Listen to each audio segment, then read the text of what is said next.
Perhaps our deepest fears for the offseason have been confirmed as Guerschon Yabusele has accepted a contract with the New York Knicks. While our guy Ryan Coyle has dropped his immediate takeaways, I have a bit more heat on this organizational malpractice that has been done by Daryl Morey to not allow the Sixers to have a fair chance at re-signing one of their key free agents here. I'm going to dive into the exact reasons why I think Daryl Morey is directly at fault at this, what went down and what we know about the negotiations, which we don't know the full story at this point. And for the Yabusele part of the conversation, I like Yabu. He was an awesome part of the Sixers team. He's going to be effective for that Knicks roster over there. He's also not irreplaceable. That there is a world where they can get a Precious Achiuwa or a guy that can fit their skill set that they believe can cover this up and maximize. They've already signed Trendon Watford there, who I do think is a guy that's going to make an impact. We'll be diving deeper on him specifically in a separate video, but I want to talk specifically about the Guerschon negotiations to this point. Now, what we know at this very moment is he has signed a 2-year, $12 million deal with the Knicks per Shams Charania here. Now, our biggest fear throughout this offseason was largely that the Sixers would get outpriced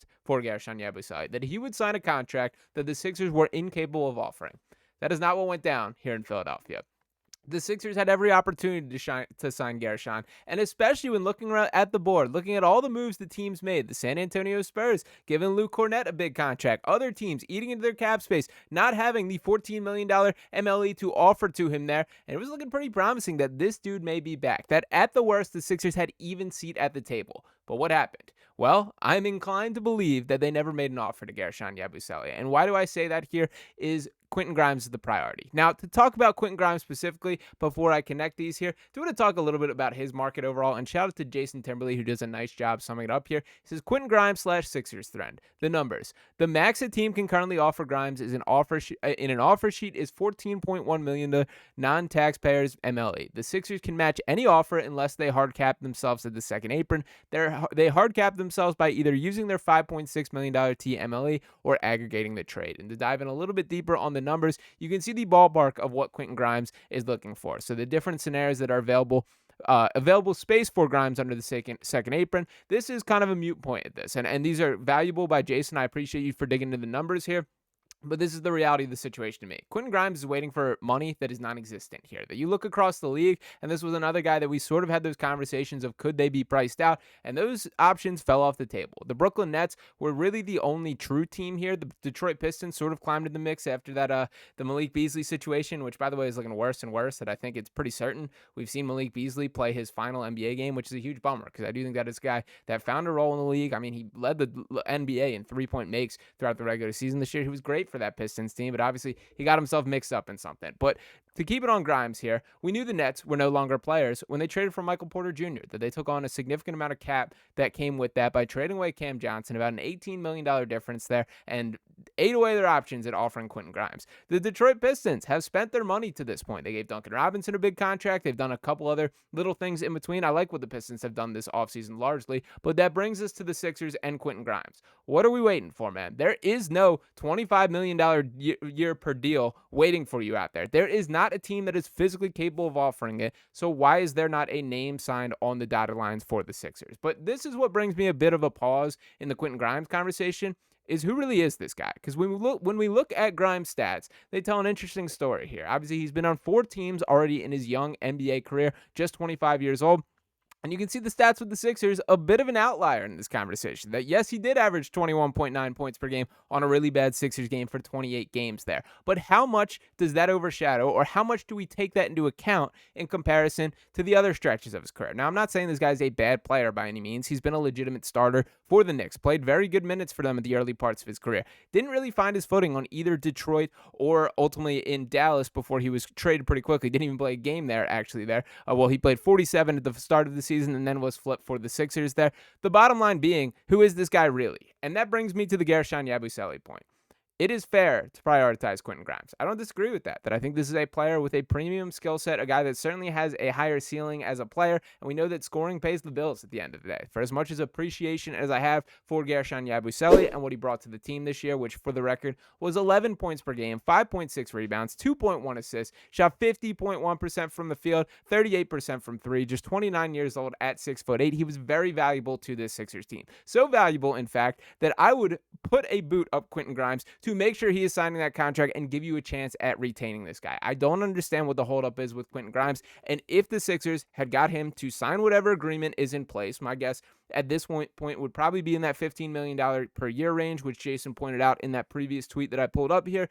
Just sign it, man. If that was done, then all of a sudden the Sixers have a clean way to offer that contract to Guerschon. Now, my sense for what happened here is Yabusele got impatient, and I don't blame him for the fact. Let's once again factor in his pathway to this point, that this was a guy that flamed out of the NBA in his first attempt, spent several seasons overseas, playing in France, playing in Spain, trying to earn his way back to the NBA, and he got that chance. And guess what? He balled out last year, that he earned himself some money. He earned himself this $12 million deal that he did sign with the New York Knicks, but that is not the story here. I'm not mad at Guerschon Yabusele per se, although I will say if he had picked 28 other teams, I would be far more thrilled with this outcome here, that he has joined the opposition here. He went right into the Wolves' den there, joining the most heated rival that we do have here in Philadelphia with that New York Knicks team, that fake good team, that role player super team that they are up there in New York that I do think has already hit their ceiling there. But Yabusele will be a useful player for them, that he's going to be a guy that is in the mix, does help this team, and I feel it feels destined to me that there will be a playoff matchup between the Knicks and the Sixers this year, and boy, would it hurt if Yabusele is there for the crucial minutes. But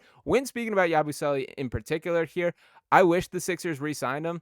I do think that there are more flaws than we've honestly openly acknowledged. For starters, he's not good enough to be a small ball five from a rim protection standpoint. He also kind of struggles when guarding the perimeter. And I think he was the truest power forward that we've seen in several years for the Sixers team. That was particularly appealing to me next to a guy like Joel Embiid. But obviously, we only saw that happen for 13 games last year. That Joel's injury stole the story, and we did not get to see a chance for what that would even look like for him playing alongside the former league MVP and the still face of the Sixers franchise. But for Yabusele directly here, I think this all falls on Daryl Morey, that I think at the end of the day, we have to assign the blame to the order of operations. Now, from a cap perspective, it is true that they do have to sign Quentin Grimes first to know exactly what they're working with here. And there are also some factors that this could have hard capped them. That makes it harder to move future pieces. But what pieces are we worried about not getting at this current point? Because the market has cruised by. The Sixers have been one of the least active teams across the NBA. We sort of knew that was going to be the extent of things, but ultimately, this is a team that now has needs. That for Yabusele in particular, take a look at this front court. That the larger story is that there is not a clear replacement. Now, maybe there is this strong belief on Janai Broome to make a huge impact here. But Paul George is currently slated to be the starting power forward, and I think that's probably how things go down on day one. Yes, Trendon Watford is a guy that I believe in. I think is worth taking a chance on, but can't be the guy that is wholeheartedly looked at the Yabusele replacement. Andre Drummond, we continue to hear some trade rumors surrounding him, and I am recording this on Tuesday night here, so hopefully no breaking news that ruins some of these points here, but nonetheless, my point comes to the table. You just have to get some bodies that are capable of being front court guys, and currently the roster looks pretty empty there. Yabusele is a huge hole that is left, and I think not having a clear replacement lined up, which at this point in the game does not feel to be the case. Again, Watford, I think, is a good player, but a guy that has his flaws and has only played for bad teams, and really the stats don't pop off the page because of that. I will be diving deeper into his skill set specifically. I'm encouraged. I think this is a good signing, a guy that they should bring in and give a chance, but I don't think you can bank on this being the clear-cut replacement. He has not proven that he can do this at the NBA level to the way that Yabusele did last year. So for the New York Knicks, enjoy this one, that you can smoke your victory cigars, that you got our guy here. I am encouraged to see what the plan is from the Sixers from here. I'm hopeful that there is more to it than we have seen currently. But boy, on Daryl Morey, you got to wear this one on the chest. That this was poor negotiation. At the bottom line, whether you want to blame this on Grimes or Morey, the fact that there is not a deal done there is a problem, and it probably cost them Guerschon Yabusele. So I'm upset at Daryl for allowing that to be possible. The fact that Yabusele fell in the Sixers' general sense of what they could offer him, and they weren't able to get to the table, is really concerning. And we got these reports for a while now that it's likely that he's going to sign elsewhere. We sort of knew the reality of things, but then the market played out in a way that gave us a ton of hope, that they had a clear pathway and an opportunity to sign him. They just couldn't get the deal done, and that has to fall on Daryl. So to Daryl Morey, you have the rest of the offseason clean things up to put your final touches on this roster and get them back to a legitimate contending team. Because as I sit here and look at it, I have a hard time believing that this current roster is on par with the rest of a very weak Eastern Conference here. We see the Hawks getting active.